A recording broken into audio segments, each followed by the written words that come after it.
Hello, so this is the motorhome we have rented here from the nice people at Cruise America. Let me show you inside. In the late spring of 2012, we decided to rent an RV for the first time. We rented this Class C to experience what it would be like to travel in an RV, and we loved it. Here's our chronicle of that trip. Enjoy.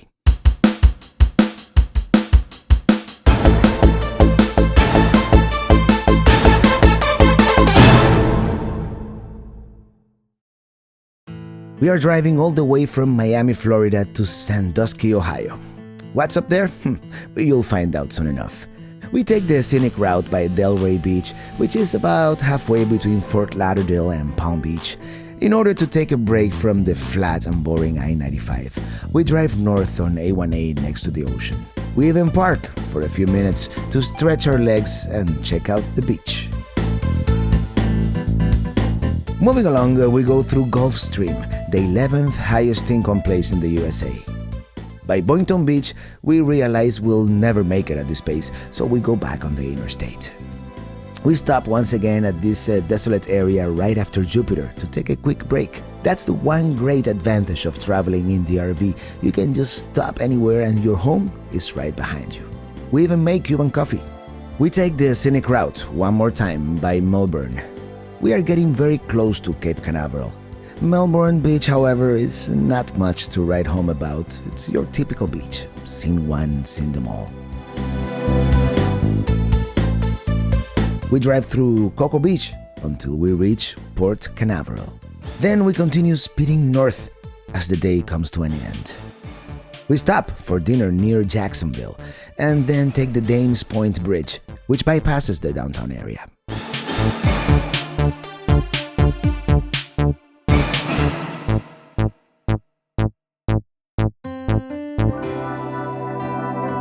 Eventually, we reach the Red Gate Campground in the outskirts of Savannah. Good night. Good morning. We wake up at the very peaceful Red Gate Campground. Today we are going to make a quick visit here at Savannah, and then we'll keep going north. Not the neatest of RV hookups, I'll admit it, but hey, it was my first time and I did it late at night. We are only a few minutes away from historic Savannah by taxi. We arrive by the city market area, which is somewhat deserted this early in the morning. I played here with the band back in 2007, and it was much livelier at that time.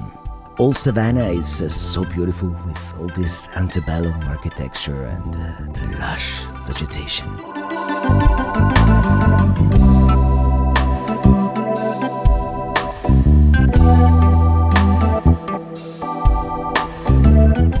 Mama always told me, life is like a box of chocolates.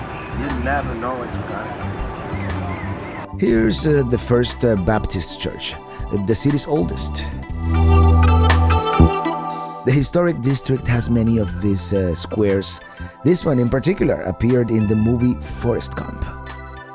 We continue walking towards the river, crossing all these charming squares.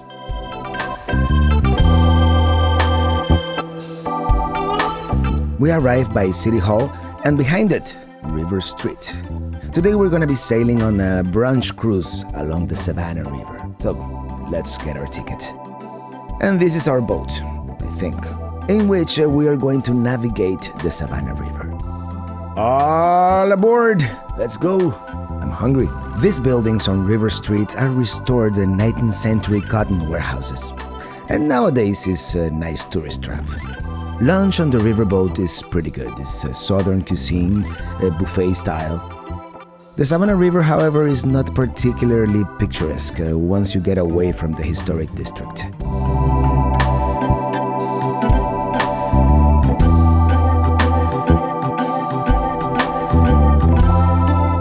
Eventually, we turn around, returning to the historic district. We walk towards Forsyth Park, Savannah's great city park, where we have arranged for the taxi to pick us up and take us back to the RV park. And here we are at Forsyth Park, with its canopy of Spanish moss trees and its famous fountain. Goodbye for now, Savannah. Back to our home on wheels. We enter South Carolina and drive pretty much for the rest of the day, about 4 hours.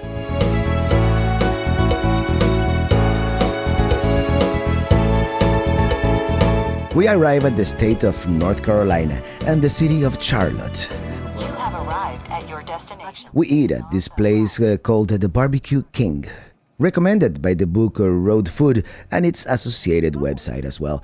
The neighborhood is a little scary, but hey, the food is great and the service is great as well. Let me get your menu. That way you have to get out. I'll take it. The guy who served us is this old guy who has probably worked there most of his life. Very nice guy.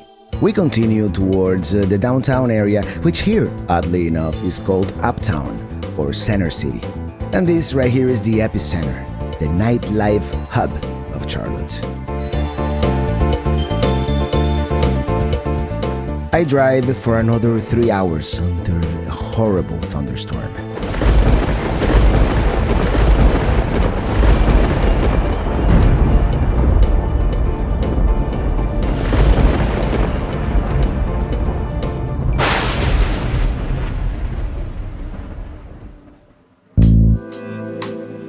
We are going to boondock tonight here at the so-called Camp Walmart in WYTHEVILLE, Virginia. By the way, it is called boondocking when you stay at a place with no hookups using the RV's autonomous systems. WYTHEVILLE sits at the confluence of I-77 and I-81 on the foothills of the Blue Ridge Mountains. Let's take this secondary road, Highway 52, to enjoy some of the scenery. This area of Virginia is actually quite beautiful as we are approaching the mountains. We pass by an abandoned Old West theme park called Virginia City. It went bankrupt when Interstate 77 bypassed it. After zigzagging on this winding road, we make a pit stop at the Big Walker Lookout. Elevation 3,405 feet. Down we go. This is a very picturesque area as we cross the Appalachians. Back on the interstate, we cross the East River Mountain Tunnel. On the other side, the state of West Virginia, which sits entirely within the Appalachian region. We take a secondary road to see some of the small towns, and then back on the interstate. Then we make a mistake setting up the GPS, and it has taken us through this country road that I wouldn't recommend for a car, let alone an RV. After a couple of close calls, we stop by Paint Creek to take a break from this stressful white-knuckle drive along Paint Creek Road. That's what the country road was called. Perhaps it was worth the risk because this place is peaceful and beautiful. We get back on the interstate and no more scenic routes for now. I think we've had enough for one day. Let's try to make it there in one piece. We pass by Charleston, the capital of West Virginia, the Capitol building with its golden cupola. As we leave the mountains behind us, we cross the Ohio River into, you guessed right, the state of Ohio. Passing by Akron, we eat at Swenson's Drive-In. The place has been there since 1934, and the burgers are great. As the sun sets, we arrive at our coveted destination, the Cedar Point Amusement Park in Sandusky, Ohio, and enjoy the beautiful sunset over Lake Erie. Good night. So the truck is full of bugs. We are staying at the Lighthouse Point RV campground.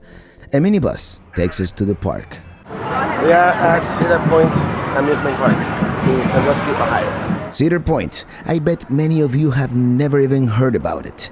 It happens to be the second oldest amusement park in the United States, self-proclaimed the roller coaster capital of the world, and that is definitely not an empty claim.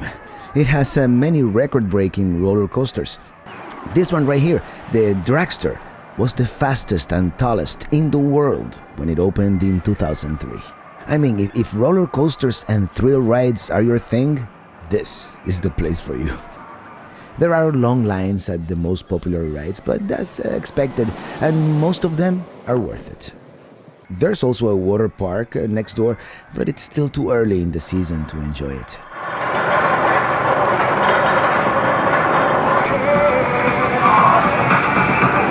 They also have family rides for those in the family who don't like roller coasters, like this riverboat ride. Good for minor thrills, that's about it. Hey, look, you know why? Because that's okay. No. Yeah, just like Disney, just a little faker. Peace out. You guys might feel a couple of bumps. From the Ferris wheel, we enjoy great views of the whole park.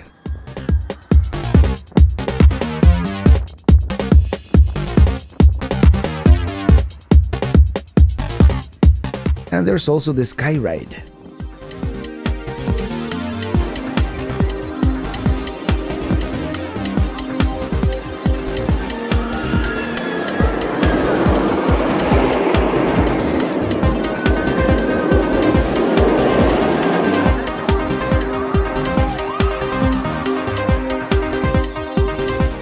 The water ride is particularly fun for the people getting soaked on the bridge.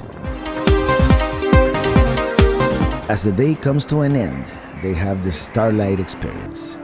They light up the park and they even have fake snow. Oddly enough, the people around here, I'm sure, see plenty of real snow in the winter, so... Welcome to American Portrait. Then they have this patriotic light show with fireworks and the big screen.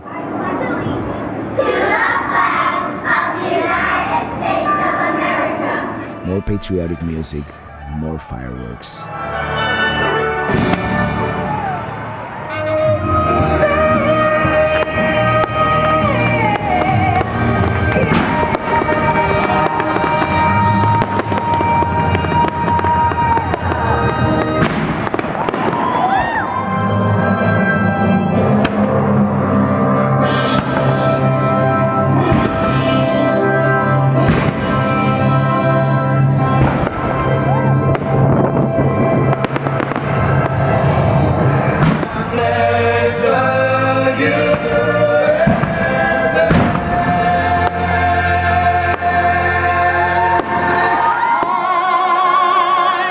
At the end, everybody sings God Bless America.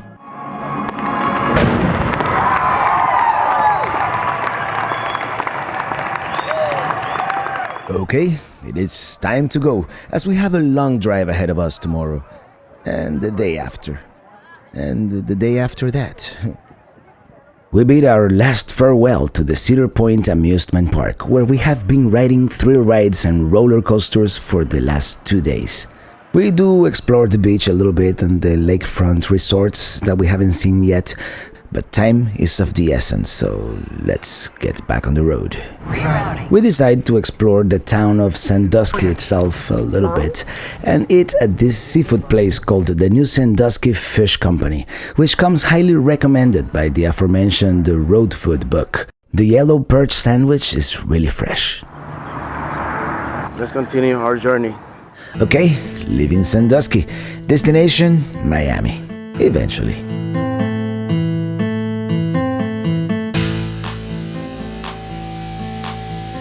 The straightest way south is through this 2-lane road, Highway 4, which is also called the Columbus-Sandusky Highway. Wonder why? It is a refreshing break from the interstate. At least we get to see some of the small towns of the Ohio countryside, such as this one called Attica.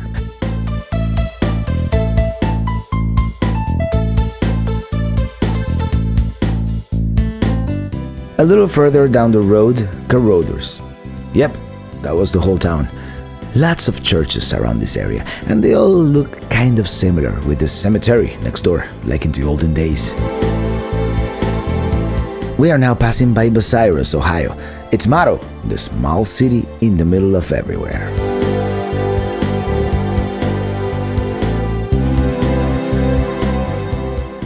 A few miles south, we merge into I-71, and soon after, arrive at the city of Columbus, Ohio's capital.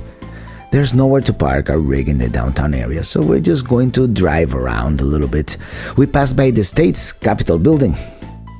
After our perilous drive through downtown, we cross the Scioto River in order to eat at the White Castle, one of those hamburger chains that never made it down to Florida. South we go. We're going to spend the night at the beautiful Winton Woods Campground near Cincinnati.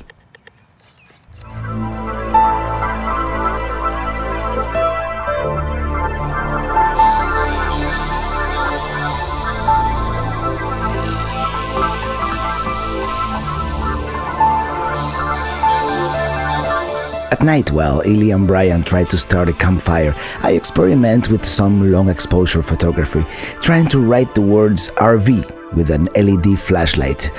Just got this new camera, so I have to try all its features.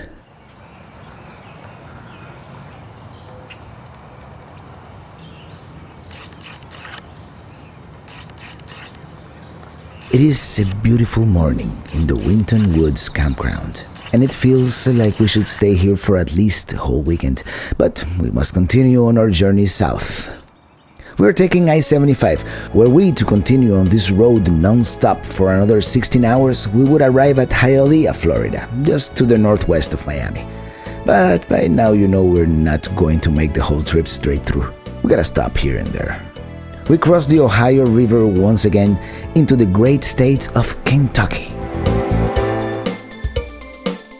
We continue south towards Lexington, the horse capital of the world, driving along the fertile rolling hills of the bluegrass region of Kentucky. We arrive by the historic district, and we're just going to cruise around downtown again just a little bit. We'll pay a more extensive visit some other time, but today we must continue. Besides, there's nowhere to park the rig.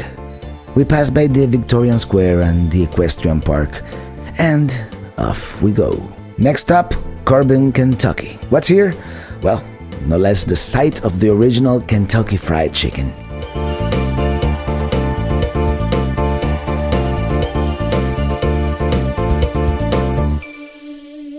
There's a museum where we get to see the kitchen where Colonel Harlan Sanders developed his secret formula, as well as his office on the premises, and we can also see some memorabilia. Sanders also had a motel at this place, so they have staged a replica of what the room would have looked like. Of course, there's a regular KFC restaurant too. Yum, original recipe.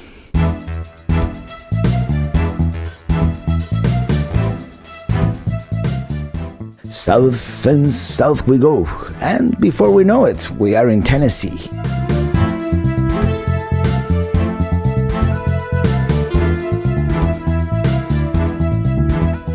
We briefly pass by Knoxville, Tennessee's third largest city and the state's first capital before they moved it to Nashville.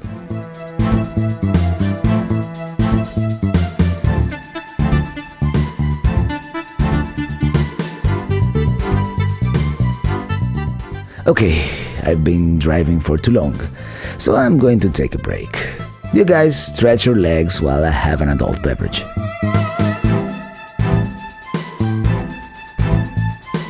We approach the Blue Ridge Mountains and eventually enter North Carolina.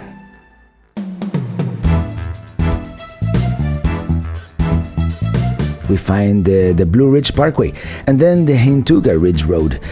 We stop briefly by the Mile High Overlook and continue towards the Balsam Mountain Campground, our home for the night, which also sits at 1 mile above sea level. And it works mostly on the honor system. Deposit $14 in the envelope and park. We are going to take this short half-mile trail and hopefully we won't encounter any bears or anything like that. It is called the Balsam Mountain Nature Trail. Not very dangerous, not very isolated. Perfect for us since up until now we've been mostly indoor people, let's face it.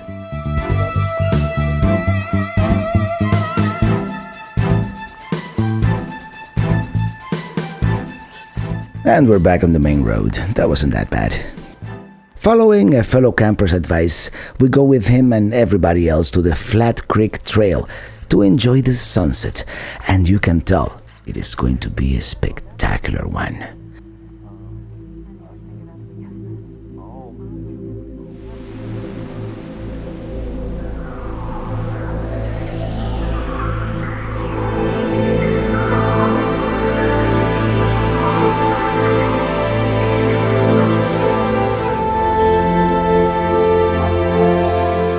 One of the other photographers told me that the best colors are just after the sun sets, not before. And boy, was he right. It's beautiful.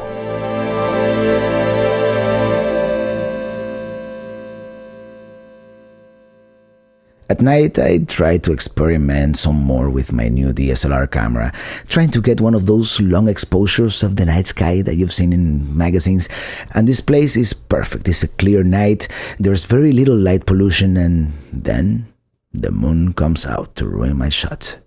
I still take some cool pictures, don't get me wrong, like this moonlit shot that looks like daylight.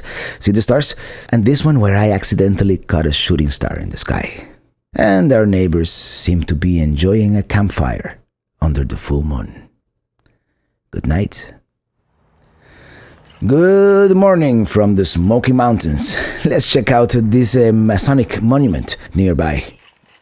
The Masonic marker was built by Freemasons from all over the world, with stones from 41 countries in 5 continents. It's a symbol of the universality of Masonry. This fence was erected afterwards in 1954 to protect the monument from vandalism, and the roof later on to protect it from the weather. Back to the RV. In the wilderness. How did we get on this dirt road? Well, we wanted to check out a mile-high campground not far away. We passed by a couple more viewpoints. The mile-high overlook still being one of my favorites. And we continue. Next, we go to the Cherokee Indian Reservation. They have this big casino in the middle of the mountains. They have this Cherokee Indian Museum, which, had we had more time, we would probably visit. But right now, we're really hungry, so we're going to have the lunch buffet at this place called Granny's. Not spectacular, but good. Great fried chicken, actually. And hey, if the sheriff is here, it can't be bad. We re-enter the Great Smoky Mountains National Park. All this time, I thought we were already in the park. Silly me. We are on our way to CLINGMANS Dome, the highest point in the Smokies. But first, let's check out this creek. There's some dude meditating by the water, and I have a distinct feeling we are interrupting his trance. Sorry, guy.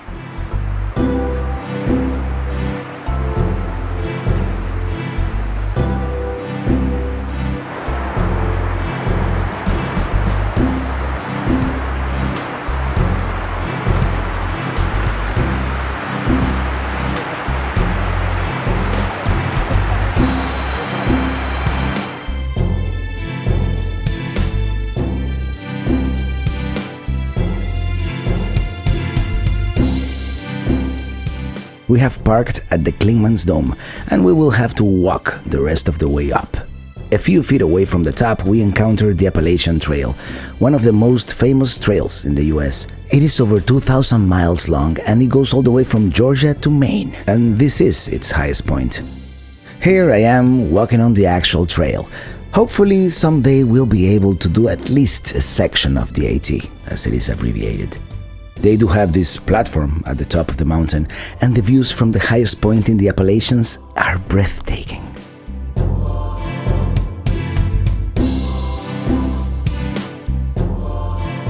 There is the town of Gatlinburg in the distance, and the BALSAM mountain, where we slept last night.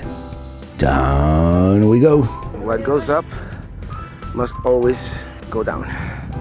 It is much easier on the way down, I can vouch for that.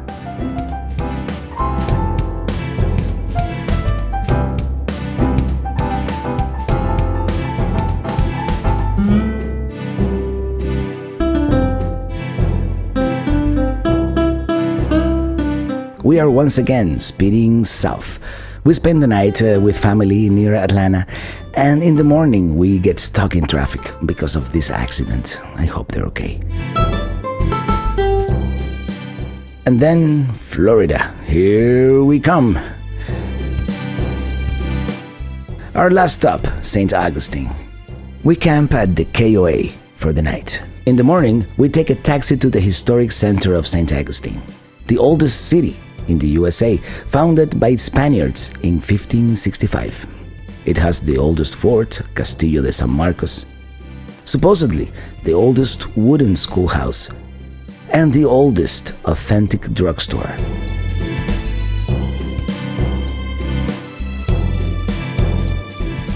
There's this cemetery, and it's all in all very picturesque. The Grace United Methodist Church, and next to it, the Flagler College, originally the luxurious Ponce de Leon Hotel, built in 1888.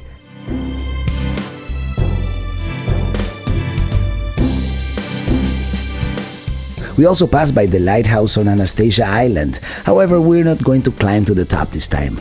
We're just going to enjoy this park with all these beautiful trees. We go back into the old city one last time, this time, however, in the RV.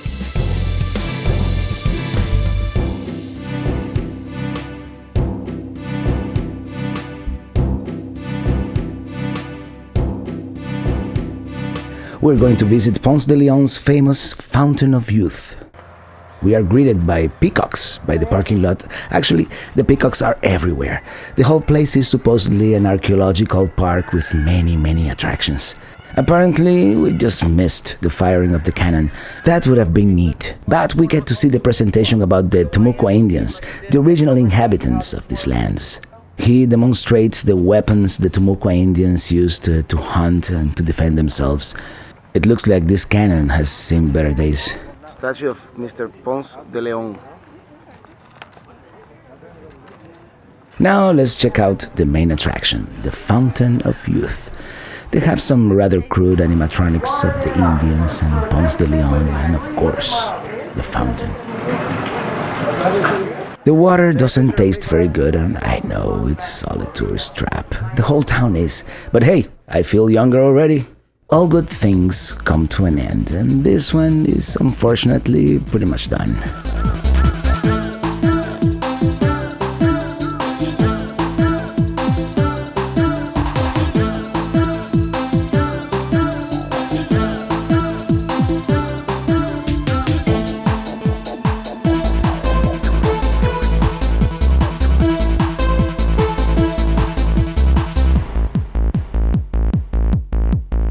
I hope you have enjoyed our first trip aboard a motorhome.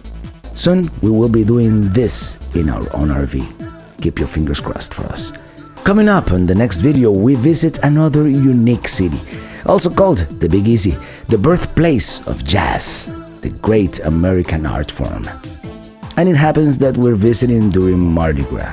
What could possibly go wrong? Anyways, stay tuned and subscribe to the channel so that you will get notified when our next video comes out.